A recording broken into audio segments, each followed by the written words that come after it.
सुप्रभात fourth class, कैसे हैं आप। हमने अपनी पिछली कक्षा में पाठ 1 का अभ्यास कार्य किया और हिंदी व्याकरण में पाठ 1 और 2 दोनों का अभ्यास कार्य किया। आज हम करेंगे हिंदी रीडर पाठ 2 ईदगाह का अभ्यास कार्य। इससे पहले एक बार हम इस कहानी को दोहरा लेते हैं। आइए। त्योहार खुशियाँ लाते हैं, मन में उमंगे भरते हैं। यानी कोई भी फेस्टिवल आता है तो हम बहुत खुश हो जाते हैं, हैप्पी हो जाते हैं। आज तो फेस्टिवल, जैसे अब रक्षाबंधन आएगा, है ना, स्वतंत्रता दिवस आएगा, 15 अगस्त आएगा रक्षाबंधन, तीज, ये सारे फेस्टिवल अब आएंगे। यानी आप तो बहुत खुश हो जाओगे। आपके घर में तो मिठाई बनेगी, पकवान बनेंगे, है ना। आप नए नए कपड़े भी पहनोगे। जन्माष्टमी आएगी तो कृष्ण भगवान को झूला भी झूलाओगे। तो ऐसे बहुत सारे फेस्टिवल होते हैं जिसमें हम बहुत सारी खुशियाँ मनाते हैं। त्योहारों पे मेले भी लगाए जाते हैं। इन मेलों में लोग ज़रूरी सामान मिलता है, वो खरीदते हैं और उनका बहुत मनोरंजन हो जाता है। ऐसे ही एक त्यौहार आया था ईद का। ईद का त्यौहार आया था, मेले में उसका ईद का मेला लगा था और हामिद अपने दोस्तों के साथ खिलौने, मिठाइयाँ खरीद कर उस पर पैसे खर्च करने लगे थे, उसके हामिद के दोस्त। लेकिन हामिद कुछ ऐसा चाहता था कि वो अपनी दादी से का मन जीत लेना चाहता था। वो अपनी दादी के लिए कुछ ऐसा खिलौने, मिठाई, कपड़े नहीं खरीदना चाहता था। उसे याद आता है कि उसकी दादी जब रोटी बनाती है उसके लिए तो उसकी उंगलियां जल जाती है। तो वो अपनी दादी के लिए कुछ नया ऐसा लाना चाहता था कि दादी का उसे बहुत सारा प्यार मिले। हामिद के माता पिता नहीं थे तो वो अपनी दादी के साथ एक छोटे से गांव में या कस्बे में वो रहता था। अब दादी बहुत गरीब थी, उसके पास इतने पैसे नहीं थे कि हामिद को बहुत सारा पैसा लेकर वो मेले में भेजती, और हामिद छोटा भी बहुत था। तो हामिद अपने दोस्तों के साथ मेले में चला गया। वहाँ के उसके दोस्तों ने बहुत सारी चीज़ें, चाट पकौड़ी खाई। मेले में होती है ना चाट पकौड़ी, गोलगप्पे की स्टॉल पे, आलू टिक्की की स्टॉल पे, है ना। ऐसे वो भी गए अपने फ्रेंड्स के साथ। किसी ने गुलाब जामुन खाया, किसी ने रेवड़ी खाई। ऐसे करके उन्होंने बहुत सारा लिया। और खिलौनों की दुकान आई तो उसकी किसी दोस्त ने सिपाही लिया, किसी ने भिश्ती लिया, किसी ने वकील, किसी ने धोबन, ऐसे करके बहुत सारे खिलौने लिए। लेकिन हामिद थोड़ा समझदार था, वो नहीं चाहता था कि मैं ये सारी चीज़ें इन फालतू सामानों पे खर्च कर दूँ। अचानक उसे एक लोहे की दुकान दिखाई दी। वहाँ पे उसने देखा कि वहाँ बहुत सारे चिमटे रखे हुए थे।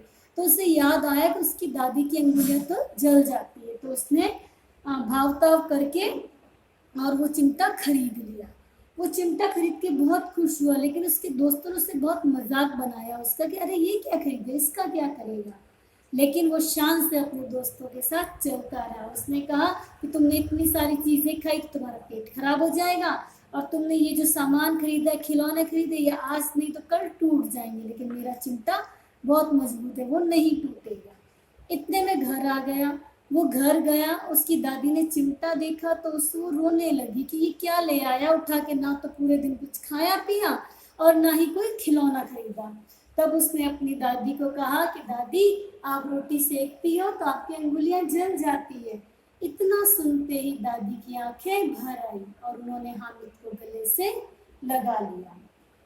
अब आप इस कहानी को, पाठ 2 को बहुत अच्छे से पढ़ोगे और उसके बाद इसके शब्दार्थ, इसका अभ्यास कार्य सारा मुझे अपनी नोटबुक में आप लिख के दिखाओगे शब्दार्थ के साथ में, ठीक है। तो एक बार इसके कुछ अभ्यास कार्य मैं आपको बताती हूँ, वो आप भी अपनी नोटबुक में करेंगे। सही उत्तर पर निशान लगाना है। हामिद किसके साथ रहता था? अपनी अम्मी जान के साथ, अपने अब्बा जान के साथ, अपनी दादी के साथ या अपने दादाजी के साथ। अभी मैंने आपको बताया था कि हामिद के पेरेंट्स नहीं थे, यानी उसके माता पिता नहीं थे, तो हामिद अपनी दादी के साथ रहता था। उसके दादाजी भी नहीं थे, वो अकेले अपनी दादी के साथ ही रहता था। हामिद कहाँ जाना चाहता था? पाठशाला यानी विद्यालय या स्कूल, घर, बगीचे में या ईदगाह। हामिद ईदगाह जाना चाहता था क्योंकि ईद का फेस्टिवल था, ठीक है। हामिद के मेला देखने जाने पर अमीना चिंतित क्यों थी? अमीना कौन थी? हामिद की दादी। तो वो परेशान क्यों थी? क्योंकि उसके पास पैसे नहीं थे, भीड़ में हामिद के खो जाने का डर था, घर में उसके खाने के लिए कुछ नहीं था, या वह बीमार था। उसके पास इतने पैसे नहीं थे कि वो हामिद को ईदगाह भेज सके। और हामिद छोटा भी था तो भीड़ में भी खो जाने का डर था उसके। अब एक वचन और बहुवचन, मिठाई मिठाइयाँ, उंगली उंगलियां, टोली टोलियां, रेवड़ी रेवड़ियां। इसमें आप चंद्र बिंदु का प्रयोग करेंगे। दुआ दुआएं, माला मालाएं, सभा सभाएं, बालिका बालिकाएं। इस तरीके से आप इस प्रश्न को करेंगे। जैसे टोली टोलियां,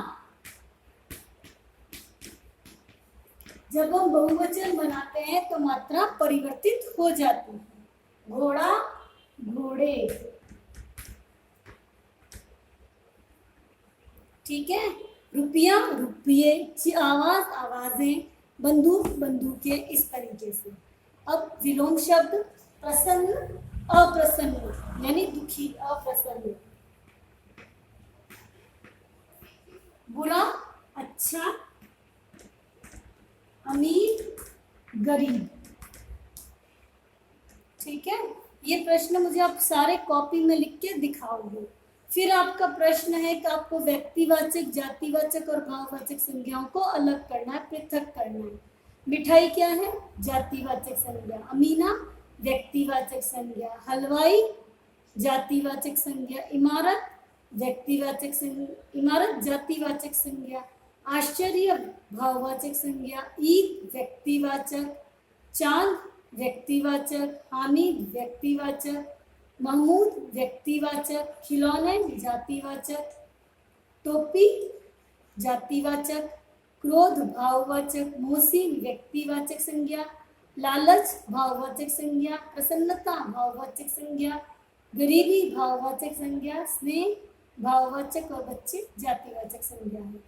ये वर्क मैंने आपको कॉपी में करवाया है, आप मुझे किताब में भी करवाया, आप मुझे इसे कॉपी में लिखकर दिखाओगे और मुहावरों का सही जगह प्रयोग करना है। तो आज आप पाठ 2 पढ़ेंगे अच्छे से। उसके बाद आप पृष्ठ संख्या 18, 19, 20 और 21 का अभ्यास कार्य अपनी कॉपी में लिखकर दिखाएंगे। और फिर भी अगर आपको कोई दिक्कत है तो आप मुझे कभी भी फोन कर सकते हैं। और एग्जाम में घबराना नहीं है, अच्छे से पेपर देना।